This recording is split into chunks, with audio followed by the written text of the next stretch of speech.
नमस्ते, मैं doctor Amrita Vairagade शालिनीताई Meghe hospital and research centre में कंसल्टेंट ऑफ्थाल्मोलॉजिस्ट एवं असिस्टेंट प्रोफेसर के पद पे कार्यरत हूँ।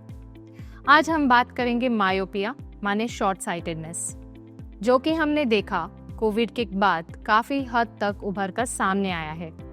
जिन बच्चों को पहले चश्मे नहीं थे उन्हें चश्मों की ज़रूरत पड़ गई और जिन बच्चों को पहले से चश्मे थे उनके नंबर काफ़ी हद तक बढ़ गए। तो आइए जानते हैं क्या होता है मायोपिया। मायोपिया आंखों की एक ऐसी रिफ्रैक्टिव कंडीशन है जिसमें लाइट की किरणें आंखों से होकर रेटिना पर फोकस ना होकर सामने की तरफ फोकस होती है। यही एक कारण है कि हमें दूर की चीजें साफ नहीं दिखाई देती है, ब्लर दिखाई देती है। मायोपिया की शुरुआत usually school going age group में होती है। रिसर्च की माने तो आने वाले साल 2050 तक भारत में लगभग 50% बच्चे मायोपिया से ग्रस्त होंगे, जो कि हमारे लिए काफी इम्पोर्टेंट हेल्थ प्रॉब्लम उभर कर सामने आई है। आइए जानते हैं क्या लक्षण होते हैं मायोपिया के। बच्चे कंप्लेन करते हैं कि हमें दूर से ब्लैक बोर्ड का दिखाई नहीं देता है, ब्लर दिखाई देता है। कुछ बच्चे बार बार सर दर्द की कंप्लेन करते हैं। कुछ बच्चे कहते हैं कि हमें आंखों में तनाव रहता है। कुछ पेरेंट्स नोटिस करते हैं बच्चों में आंखों के तिरछेपन का, जिसको स्क्विंट भी कहते हैं। कुछ बच्चे टीवी पास जाकर देखना प्रेफर करते हैं। मायोपिया के क्या कॉजेज है? जनरली जेनेटिकली या आनुवंशिकता जिसको कहते हैं, इसका मेन कारण होता है। लेकिन कोविड के बाद हमने देखा है कि कुछ एनवायरमेंटल कॉजेज भी उभर कर सामने आए हैं, जैसे कि बच्चों का ज़्यादातर घर में समय बिताना, बाहर की आउटडोर एक्टिविटीज़ नहीं करना और ज़्यादा स्क्रीन के साथ टाइम बिताना। ये है इसकी कॉमन एनवायरमेंटल कॉजेस।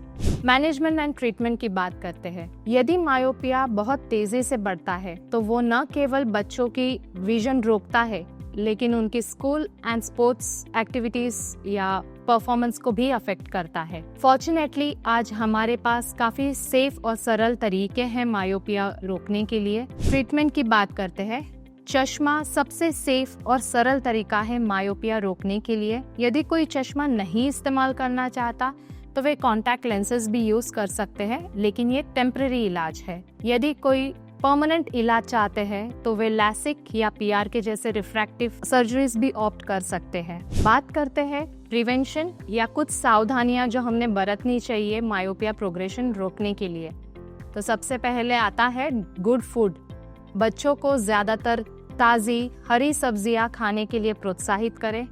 गाजर, पपाया जिसमें कैरोटीनॉइड्स होते हैं, जिससे आँख की हेल्थ अच्छी होती है, ये खाने के लिए प्रोत्साहित करें।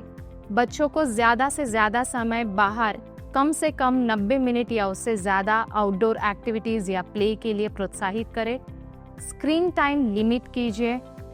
बच्चों को 20-20 रूल फॉलो करने के लिए कह सकते हैं। 20-20 रूल माने हर 20 मिनट के बाद 20 फीट दूरी ऑलमोस्ट 20 सेकेंड के लिए देखना। ये 20-20 रूल है जो मायोपिया प्रोग्रेशन में हेल्प करता है। जो बच्चे ज़्यादा स्क्रीन के साथ टाइम बिताते हैं उनके लिए ये फ़ायदेमंद होता है। बच्चों को जब भी बच्चे पढ़ाई करते हैं तो उनको प्रोत्साहित करें कि वो कुर्सी और टेबल का इस्तेमाल करें, बैठकर पढ़ाई करें।